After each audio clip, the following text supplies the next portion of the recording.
Well, hello, everybody, and welcome to another episode of Sour SaaS. I'm very, very excited today to be talking about personalization with Ryan Narod from Mutiny. Welcome to the show, Ryan. Thanks for having me. Great to be here. I've made the cardinal sin again. I'm like a pro at this. It's almost like a bit at this point. How do I say your last name? We get so excited about marketing while we're doing this. And Narod, either way works. Narod. Where's that from originally? It's Russian, Ukrainian. Oh, hell yeah. That's awesome. Yeah, my last name is Mehrguth. So, I mean, yeah, it's universally wrong. So I should be better at this. But very, very excited to chat with you. One of the things I loved about Mutiny, and let's just dive right in, is the playbooks. What are y'all doing with the playbooks? I think that's such a cool type of content. Can you tell me more about like what you're trying to do with your playbook content and kind of why that's so important to you? Totally. So one of the really cool things about Mutiny is that we realized if you want to do personalization, there's about thousands of things that you can personalize on your website, right? And so we realized that if we built a tool that just gives you the what we call the science of personalization, the A/B testing, the no-code editor, that's not enough, because you land in the tool and it's almost like an airplane cockpit. Hundreds of knobs and dials you can turn and you don't know where to start. And so what we've built into our product is actually a community. And the way that our community works is when Mutiny users do something in the product that results in a successful experiment, we ask, hey, do you want to go publish this as a playbook to our library? And so within our product, we have hundreds of playbooks that you can basically steal and with one click deploy that personalization to your website. So it's everything from how do you personalize for financial services to how do you personalize for enterprises or startups? And so that all lives within our product. And then what we do is we go ahead and interview those playbook authors, and we write their story in the form of a conversion secret that lives publicly on our website. So that kind of creates this amazing flywheel of external content to internal inside the product community. And that works really, really well for us. I saw that, Ryan. Now, I'm just curious.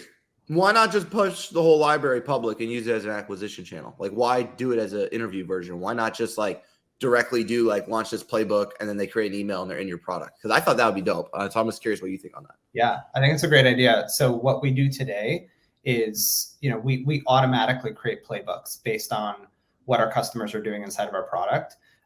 And sometimes those playbooks are lacking in just context. Like, what was the business problem? What other solutions did you consider? And so in our product, we're able to support hundreds of playbooks because they are automatically recommended to our customers based on AI. So we match, here are the most relevant playbooks to you. And so it's not this overwhelming experience of sifting. Like, if you have this integration and that integration, our AI will recommend maybe this playbook or, things like that. It's also based on website traffic data. So like, you have visitors that are similar to someone who created this playbook. 40% of conversions are coming from the enterprise segment. Maybe try this playbook. Exactly.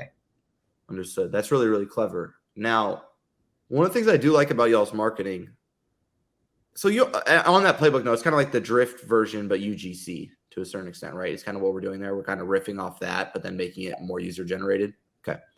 Now, when you do your product marketing, I thought one of the things you do actually do really, really well, and it's unique. And I just want to hear what you think about it, because I think it's different. It's genuinely different. So you kind of have almost like just a platform. You don't really go into product feature sets. You don't really, like most SaaS companies these days are like a culmination of a bunch of good ideas that they then try desperately to interweave together into a platform. Do you get what I'm saying? Like product A, product B, product C, and then there's like a learn about our product suite. And they do this like infographic that tries to tell the whole story together.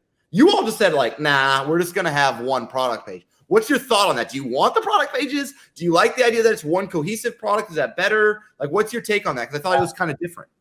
That's a great question. I think there are a few pieces to our product, but my philosophy is, 80% accurate, 100% clear.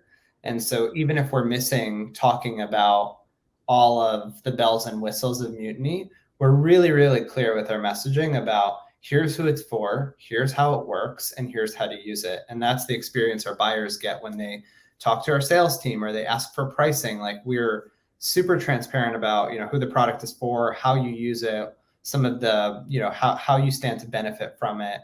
And so that's kind of why we've packaged it in the way that we have on our website. Well, no, and I think the packaging is actually great. So like my next note was like, I thought you did amazing outcome-based messaging. So one of the reasons I actually like your strategy is because I think because you don't have to go, look what we do, you should care. You say, look how we are going to affect the goals you care about. And I think that does such a better job for you when it comes to resonating with your audience. So I was really, really impressed with that. But I have this like weird thing in my brain where like, I don't like to follow the crowd. And I don't think you all do either based on how you're doing your marketing. And so the crowd right now, and I don't understand it mathematically because I'm not doing this, and most of our clients are more B2B than freemium, but like there's this kind of financial modeling methodology these days where they're trying to like piece their product out to its like smallest biteable unit, and then they're driving this like freemium acquisition to then monetize it. Now to me, that makes it really difficult in my perspective to do paid media and other types of advertising because you're going to have a very low AOV and your LTV CAC ratio and your payback period is going to be really, really poor. How do you see this kind of cohesive product advertising being better than productized advertising, if that makes sense, for kind of like your capital, like your customer acquisition costs and your capital allocation? Yeah, it's a great question. I think conceptually, as a marketer myself and a buyer of other marketing technology, like I personally hate coming into buying a small piece of the product and then always continuously having to be upsold. And so, I think the value of this outcome-based product marketing, if you will, is that you're buying the Mutiny platform because you care about unblocking yourself as a marketer, not being reliant on engineers, and being able to, test and iterate and personalize your website, and ultimately increase conversion rates. And so we're not going to go and like start piecing that out into, well, do you want bundle A or bundle B or bundle C? Really like because we are leading with this value of, here's the outcome you get. We want people to experience that outcome without feeling like they are going to be penalized for growing or for utilizing the product and being more successful. Let's talk about that though, because this is not a shot at Optimizely, but I can't really say this without taking a shot at Optimizely. I mean, you all get to exist because their pricing model is that bad. And I don't mean like that, but you have that much opportunity because Optimizely is that difficult to hire as a marketer. And then they're also that difficult to implement as a marketer. So when I'm looking at that personalization space that you're playing in, how do you all think about, because at the end of the day, there's no way your founder and your finance team isn't trying to think about how do you, like, when your clients are more successful with Mutiny, how do you make more money, right? Like that's kind of the beauty of SaaS, is that you can grow what I call like variable revenue. So how do you all think about growing your clients and your accounts, and how do you think pricing structure should work in the personalization kind of industry? Yeah. So I think the note on Optimizely, it's a bit of apples and oranges. So Optimizely is a fantastic A/B testing platform. If you're running a robust A/B testing program, I think they do a great job. Mutiny was purpose built for personalization. And so those are two ways to go about this conversion problem. And we can talk all day about how that's different or how we do that differently. But to think about like pricing and answer your question, right now the price of Mutiny is based on monthly website traffic, right? And so that roughly correlates to larger companies that have more traffic, end up paying more for the product, and that sort of creates a growth path for us as our customers grow and get bigger. A lot of our customers are some of the fastest growing companies in B2B SaaS. And so, all of our sort of customer traffic trends are up and to the right. So it's a great metric to tie ourselves to. Well, I like it too, because like it delivers on the promise of the product, right? And I think that's what's important about when you do usage-based pricing. Like I think HubSpot sometimes runs into trouble with this like contacts thing, right? Because you can't monetize all contacts universally. And so that kind of usage-based pricing is tough. Versus website traffic to me makes sense, because if you're able to better monetize your traffic due to Mutiny, ideally you should be able to invest more into driving traffic, and thus both parties grow concurrently, if that makes sense. Exactly. It's not too dissimilar from, the model of paid acquisition platforms where, you're paying this variable cost for traffic. We're sort of the other side of that, if you will. Like you get all this traffic to your site. Now it's all about how do you convert them into leads, pipeline, customers, whatever metric. I'm a percent of spend, let's say, and you're a percent of traffic to a certain extent, right? And that's kind of the logic. Now, I love that. Now, two kind of questions where I'm not sure I'm on the same page with you, and I want to understand it. Your community page doesn't seem to have a community. Maybe I missed it, and I loved it. And I was like, where's the actual, because like I have a community, and you hop on a Slack group, and then you can talk to each other. So how does your community work? I love that question. So I think you're right. We call it the conversion community. I think we do have a community. It just doesn't have a Slack group yet, right? And so what I mean by that is, and I talk to our customers all the time, and we have a lot of customers who say like, Mutiny makes me feel like I'm part of a community, even though there's no Slack group. And so the way we do that is we've got really amazing in-person events that we do monthly, whether it be small dinners, CMO get-togethers. We do roundtables and training sessions where we bring some of our amazing angel investors, like Emily Kramer, former CMO of Carta and Asana. She's talking about how do you set goals in marketing. She's teaching our customer community about that. And so we've got like the elements of a community without this go-to place in between to stitch those touch points together. I don't want to give away too much, but no, I can tell you're thinking on this. You're like, yeah, bro, I know. There's something that works, and I think coming soon, it's very top of mind for us to bring some of the offline and synchronous activities into what people more traditionally consider a community. I like that. Sour SaaS. Are you ready for some sour, baby? Here we go. All right. Haven't had this in 10, 15 years, so we'll see how I handle it. Oh, they're double packaged. I need to. Oh yeah, we don't. I started early. Sorry, Ryan. All right, here we go. Okay, now I want to warn you. The second one's worse. Okay. Now. Not too bad yet. Why don't you have playbooks on the menu? I think it's your best content. I'm just going to ask. Like, why not playbooks in the menu? I feel like that's your best content. Break it down for me. So we wanted to next to the product. You know what I mean? Like, it's like, you taught me something and I can hit this button and I get it. You're talking about playbooks on, why don't we have it on the it's in the footer, but it's not in the main nav. And I just think it's your best content. Yeah. So we wanted to bring playbooks into the community. Like, we think that what makes Mutiny's community special right now is that you're creating content within our product to help other marketers within the community, right? Yeah. And so playbooks are sort of like one pillar of the community. Okay. And so if you click on our community page, like overwhelmingly, that's where you're going to see our playbooks. I think we're going to incorporate that more clearly as we kind of launch V2 of our community. Understood. I see what you're saying. It's just because you're trying to stitch it all together still. And along those same lines, where you do some stuff where I'm just like looking at it and I'm like, why? Like, for example, the case studies. They're all audio. Where's my video? I was like looking at it and I was like, I've never seen someone do audio only. So part of me was like, what the hell? The other part of me was like, this is actually kind of cool. Mm-hmm. I just got to ask Ryan, like, why is he only doing audio? Because I've never thought about, in my head, I've never been like, you know what I want to do today? Listen to some case studies.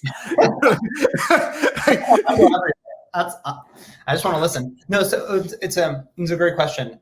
There's a very functional answer, and then there's like a very Mutiny answer. The Mutiny answer is we want to do things differently. Like every case study are these like polished videos of these polished manicure videos of customers saying exactly. They're almost so good that you don't believe the person what they're saying. It's right, like right. And so I think across our brand, we want to just activate assets that make you raise your eyebrow and say, why? Like, why are they doing this? I don't know if you found some of the Easter eggs on our website, but go around our website and click on some of our weird raccoons. Like you'll see some funny things pop up. And so that's part of our brand DNA is to just constantly surprise and delight.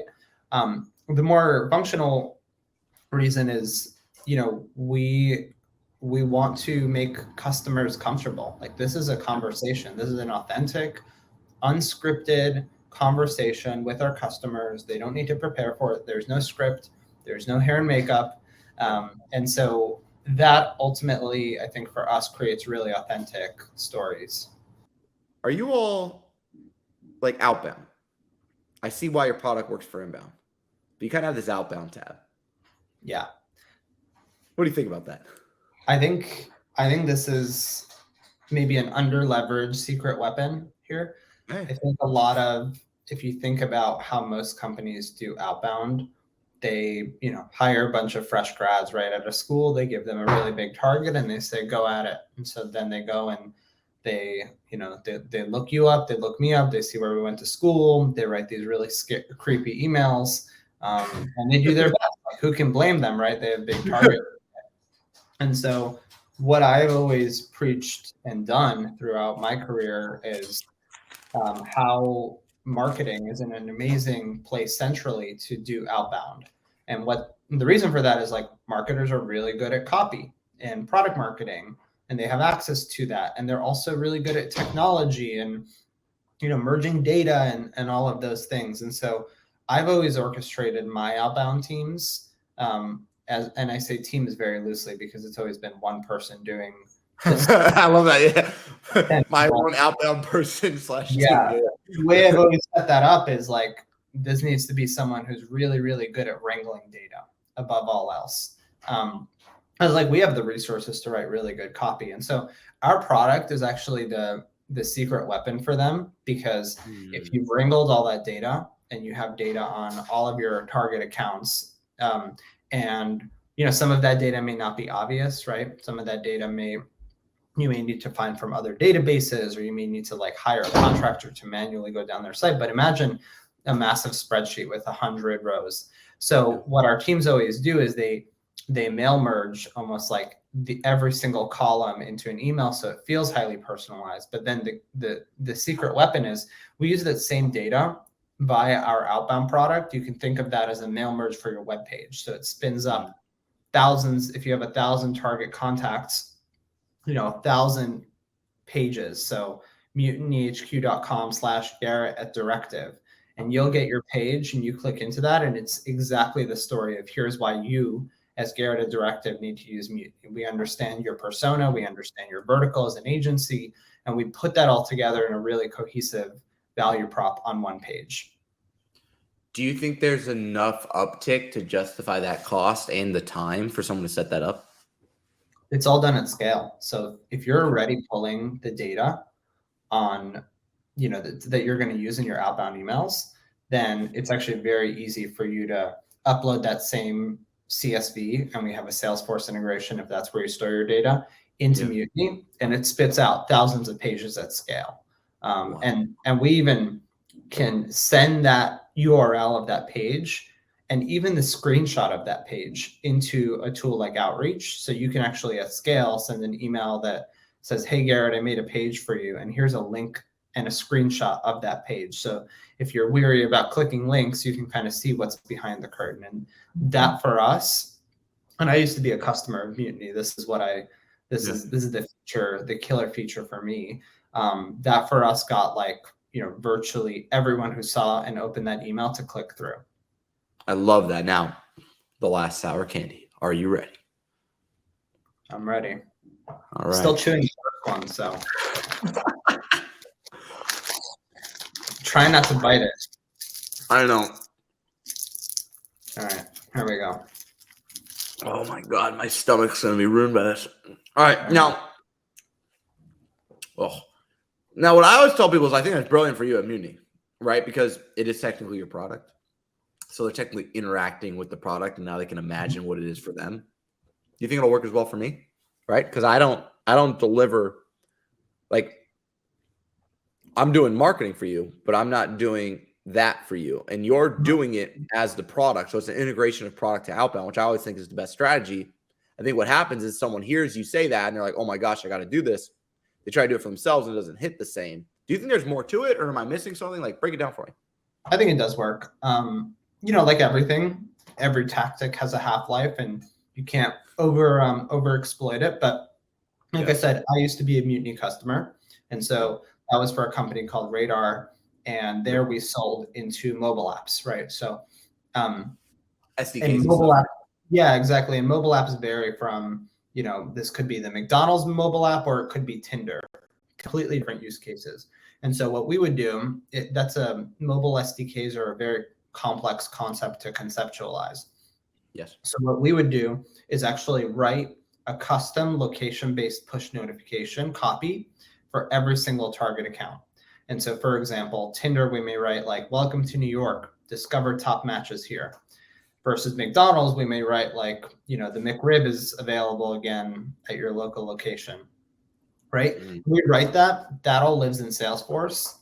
We push that out to Mutiny pages. And so when people come to our site or we send those pages outbound, now they're saying, if I work at Tinder, I'm not seeing something weird about a hamburger. I'm seeing something that is relevant to me. And so for a lot of businesses where, what you're selling is not one size fits all, this is an extremely relevant technology and tactic that you can continue to deploy over and over again. I love that. No, it makes a ton of sense to me. And thanks you for I think because I always like to ask that type of question so that people listening don't just blindly take anything and run with it, because there's always codependencies.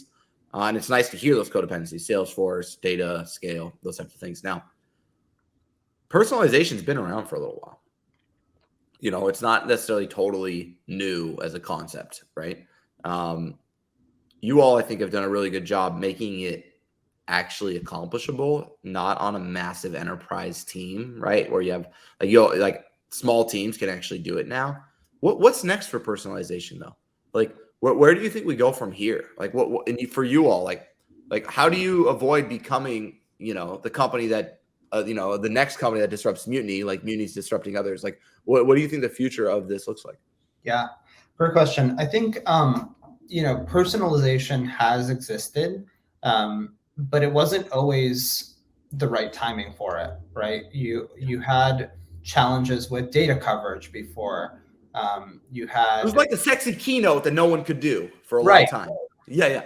Exactly. I think now is the time where the surrounding ecosystem and technology exists to do this really well. I think our approach with playbooks is really novel because, you're not coming in here once doing one flashy personalization and then forgetting about it. We're always recommending for you to come back and do something new in the product every single day. And as a result, people are seeing tremendous uplifts in conversion rates. So that's, I think, why Mutiny is so disruptive today.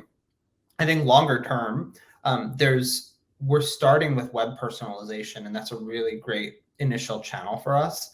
There's so many other aspects of the customer journey that you can personalize, right? That I don't want to give away too much of our roadmap here, but there's all these additional touch points, additional teams. If you think about Mutiny's role in the ecosystem, is everything post acquisition, and acquisition meaning ads. We're not touching ads. So you get someone to your site. There's an entire journey from the moment they first lay eyes on you to the moment. Imagine if we didn't send crappy marketing automation emails, for example. Exactly. Or irrelevant event reminders, or right. All these moments are touches that are driving that activation rate. And that's what you're kind of referring to, is how do we increase your post cost per click? How do we help you monetize that by focusing on activation? I think that's brilliant, right? Because if you put marketing into a financial model, this is kind of what I do for a profession. And the way I think is most agencies, and this is what's allowed Directive to be successful. Most agencies focus so much on trying to lower your initial customer, your cost per acquisition and your cost per conversion. But what they don't realize is that's an impossible task, because every day an advertiser enters your marketplace, and here's the irony, it's not just your marketplace, enters the targeting of your persona. So on paid social, you're not competing with just your competitors, you're competing with every other person in the world who's advertising to your ideal customer persona. And every day they do that, they drive up the CPM and thus the CPC by a greater amount than you can either increase your price, lower your cost of goods sold, or increase your productivity. And that end result is a diminishing marginal returns on optimizing towards CPA.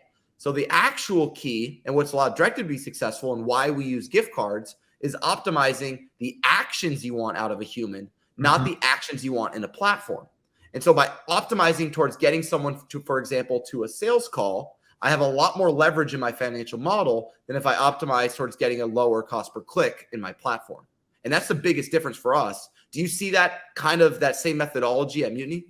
100%. That's the way we think about our own marketing, but also that's the problem we exist to solve, right? Ultimately, we want to be outcomes based for marketers as low in the funnel as possible, right? There's this big trend that's happening where CMOs are finally being held accountable for revenue, not visitors, not leads, not MQLs, but revenue.